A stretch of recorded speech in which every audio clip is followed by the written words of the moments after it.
Hello viewers, আজকে করে দেখাবো ইয়াম্মি ইয়াম্মি এই রেসিপিটা হাঁসের কোরমা নারকেল দিয়ে। তা প্রথমে আমি একটা এখানে প্যান নিয়েছি আর প্যানের পর্যাপ্ত পরিমাণ তেল দিয়ে দিলাম অনেকগুলো আস্ত মশলা, এগুলার নাম নাইবাই বললাম। দিয়ে দিলাম 1 চা চামচ আস্ত জিরে, দিয়ে সম্পূর্ণ কিছু একটু ভেজে এখানে 1.5 কাপ পেঁয়াজ বাটা দিয়ে দিলাম। আর পেঁয়াজটা আমি সম্পূর্ণ মিহি করিনি, আদা বাটা করে দিয়েছি। দিয়ে পেঁয়াজটা কিন্তু তেলের সাথে বেশ কিছুক্ষণ আমি ভেজে নিয়েছি যাতে করে কাঁচা গন্ধটা চলে যায়। হ্যালো ভিউয়ার্স, আসসালামু আলাইকুম আর রাহমাতুল্লাহি ওয়া বারাকাতুহু। আমার আপু ভাইয়ারা কেমন আছেন? আশা রাখছি যে যেখানেই আছেন সুস্থ আছেন, ভালো আছেন। আর দিয়ে দিলাম এখন এখানে 2 টেবিল পরিমাণ আদা রসুনের পেস্ট। দিয়ে আদা রসুনের পেস্টটা দিয়েও একটু পেঁয়াজের সাথে একটু ভেজে নিচ্ছি। এখনও পর্যন্ত দেখতে দেখতে কেউ যদি একটা লাইক না দিয়ে থাকেন, প্লিজ একটা লাইক দিয়ে আমার ভিডিওটা কন্টিনিউ করেছেন। আর যারা লাইকটা দিয়েছেন তাদেরকে অসংখ্য অসংখ্য ধন্যবাদ। দিয়ে দিলাম এখানে গরম মশলার বাটা, দিয়ে দিচ্ছি জায়ফল জয়ত্রী। গরম মশলা বাটাটা দিয়ে দিয়েছি 1 চা চামচ, আর জায়ফল জয়ত্রী দিয়েছি আধা চা চামচ। দিয়ে দিচ্ছি ধনিয়া গুঁড়ো 1 টেবিল পরিমাণ, দিয়ে দিচ্ছি জিরা গুঁড়ো 1 চা চামচ, দিয়ে দিচ্ছি প্রয়োজন অনুযায়ী আর কি ঝালটা যে যেরকম খেতে চান সেইভাবেই দিবেন।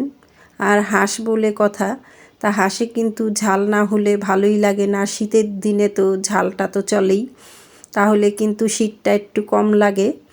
আর দিয়ে দিলাম অল্প পরিমাণ হলুদের গুঁড়ো যাতে করে কালারটা একটু কোরমাতে সুন্দর আসে। তাই আমি যেভাবে রেসিপিটা তৈরি করছি, চাইলে আপনারা এটা মুরগি দিয়েও গরু দিয়েও করতে পারেন। যাই হোক, গরু দিলে সেখানে কিন্তু টক দইটার প্রয়োজন হয়।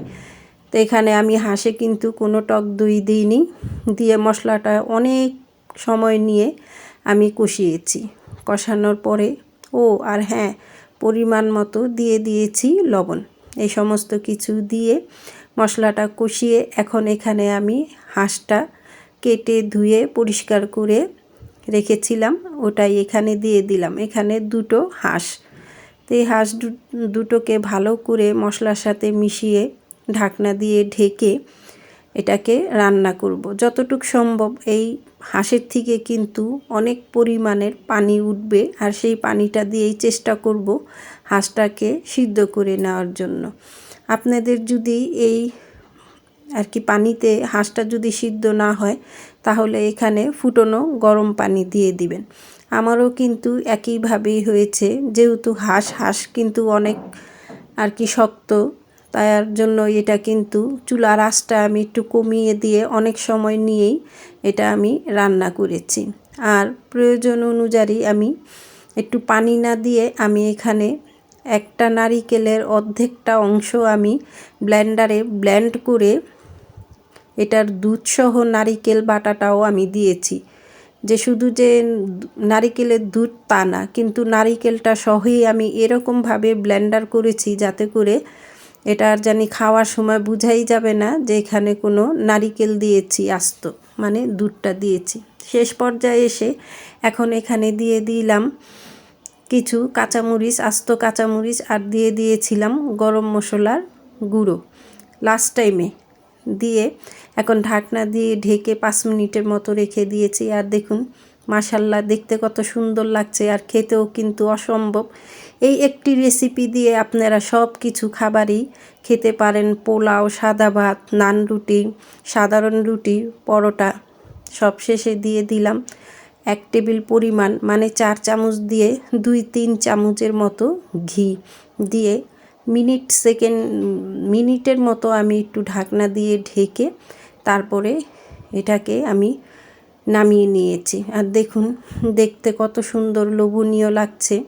কারো যদি এরকমভাবে হাঁসের কোরমা খেতে চান, তাহলে এভাবে একবার ট্রাই করতে পারেন। আর গ্রেভিটা কী যে পরিমাণের ভালো হয়েছে। 2টো হাঁস আমরা প্রথম দিনেই খেয়ে একবার রাত পর্যন্ত খেয়েছি।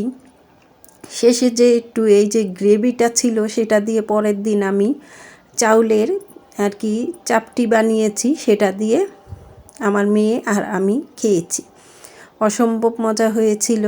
চাইলে এভাবে ট্রাই করতে পারেন। জানি অনেকেই অনেকভাবে রান্না করতে পারেন, কিন্তু এভাবে একবার ট্রাই করবেন। আর পছন্দ হলে নতুন আপু ও ভাইয়াদের বলছি, সাবস্ক্রাইব করে আমার পাশে থেকে যেতে পারেন প্লিজ।